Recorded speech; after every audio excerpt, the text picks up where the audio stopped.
스트레스와 허리 통증에 대한 고찰.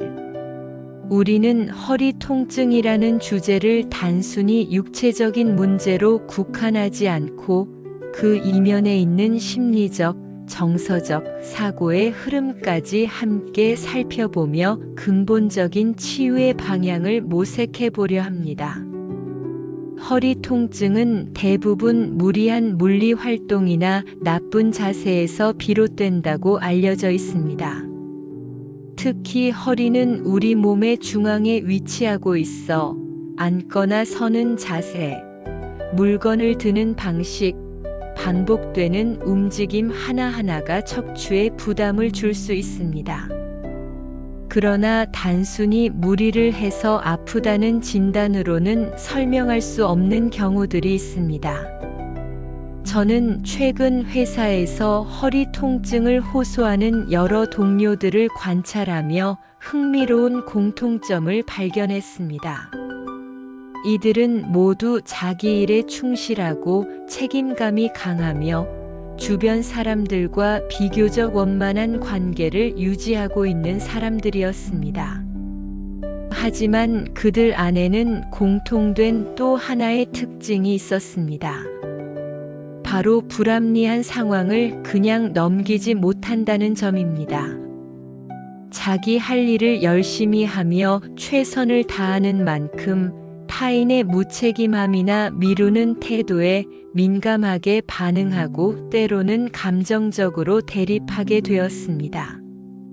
그들은 자신이 맡은 역할을 충실히 수행하는 동시에 주변에서 생기는 부조리와 무관심을 참기 힘들어했고, 그로 인해 더 많은 업무를 떠안게 되는 상황을 자주 겪었습니다. 그런데 이상한 것은 정작 그렇게 불만을 참지 못하고 대립을 감수하면서도 그 일들을 결국 본인이 다 해내려 한다는 점이었습니다.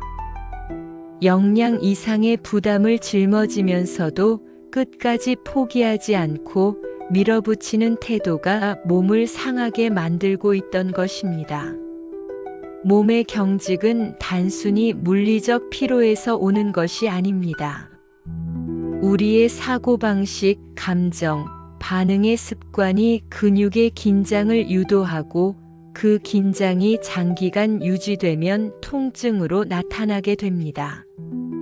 한마디로 우리의 몸은 마음의 거울이며 그 안에서 일어나는 모든 정서적 반응들이 물리적인 형태로 축적되어 가는 것입니다. 우리는 누구도 미워할 자격이 없으며 각자 삶의 자리에서 함께 살아가는 방법을 배워야 합니다. 그러나 실제로는 갈등 상황에서 화를 내고 미워하게 되며 억울함을 마음에 품고 삽니다. 그러한 감정이 깊어질수록 우리의 자세는 뻣뻣해지고 행동은 과격해지고 몸은 더 쉽게 삐끗하게 됩니다.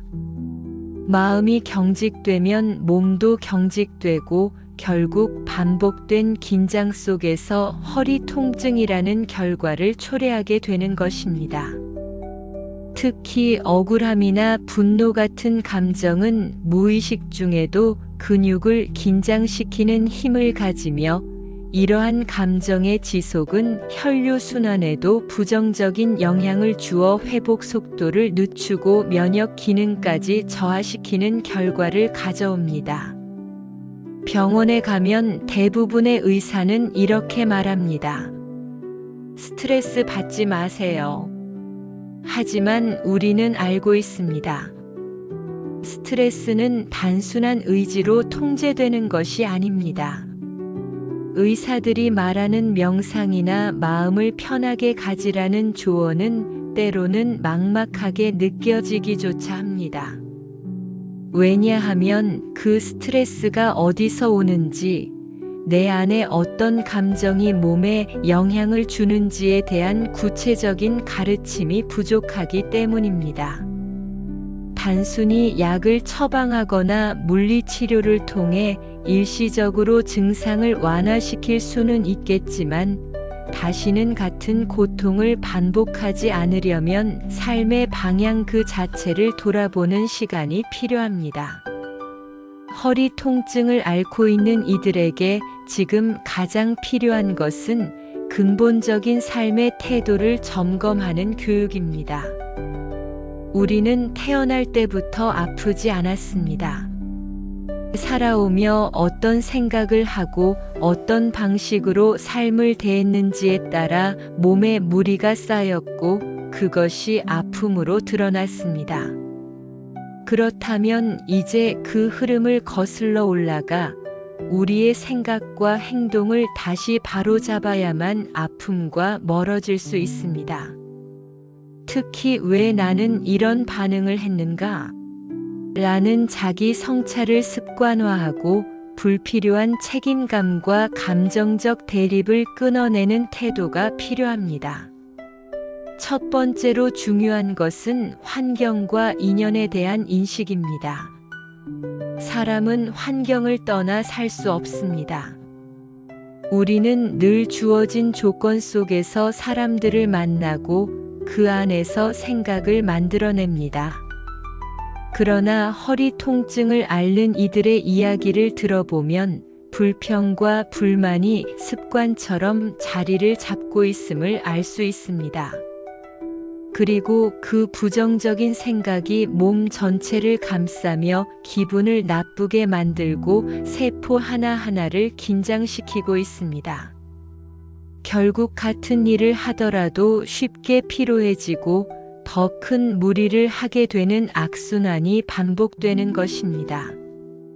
더 나아가 이들은 종종 그 불만의 원인을 외부로 돌립니다. 그 사람이 그렇게 하니까 나는 화날 수밖에 없어. 라고 말하며 자신의 감정 상태를 상대의 탓으로 돌리는 것입니다. 물론 그런 반응이 전혀 이해되지 않는 것은 아닙니다. 하지만 결과적으로 보면 불평, 불만을 자주 표현하는 이들이 결국 아픔을 호소하고 있다는 사실은 부정적인 감정이 몸에 결코 이롭지 않다는 것을 말해줍니다. 그리고 무엇보다 중요한 사실은 감정의 방향이 외부를 향할수록 우리는 스스로의 중심을 잃고 몸 또한 점점 중심을 잃게 된다는 점입니다. 여기서 우리는 중요한 사실을 다시 정리할 수 있습니다. 주어진 환경과 인연은 우리를 성장시키기 위한 기회이지 불만을 표출하기 위한 대상이 아니라는 것입니다. 내가 지금의 환경에 만족하지 못한다면 그것은 내 이상은 높지만 그 이상에 맞춰 환경을 바꿀 수 있는 실력이 부족하기 때문일 수도 있습니다. 그러므로 우리는 먼저 나 자신을 알아야 하며 지금 내게 주어진 환경과 인연을 통해 스스로의 부족함을 깨달을 수 있어야 합니다. 이러한 자각이 생기면 자연스럽게 감사하는 마음이 생깁니다. 감사하는 사람은 어떤 상황에서도 기분이 가라앉지 않고 유연하게 모든 일에 대처할 수 있습니다. 유연한 마음을 가진 사람은 무리하지 않게 일을 조율하고 몸도 더 이상 경직되지 않습니다. 감사는 단순한 감정이 아니라 삶의 흐름을 유연하게 만들어주는 하나의 힘입니다. 감사하는 마음을 가진 사람에게는 아픔이 찾아올 틈이 없습니다. 또한 감사는 우리 신경계에도 긍정적 영향을 주어 스트레스 호르몬을 낮추고 엔도르핀과 같은 회복 호르몬의 분비를 촉진하는 과학적 근거도 함께 가지고 있습니다. 허리는 몸의 중심이며 생각은 삶의 중심입니다. 우리의 생각이 중심을 잘 잡고 있으면 몸 또한 자연스럽게 중심을 잡습니다. 하지만 생각이 한쪽으로 치우쳐 있으면 몸도 그 치우침에 따라 긴장하고 무너지게 됩니다.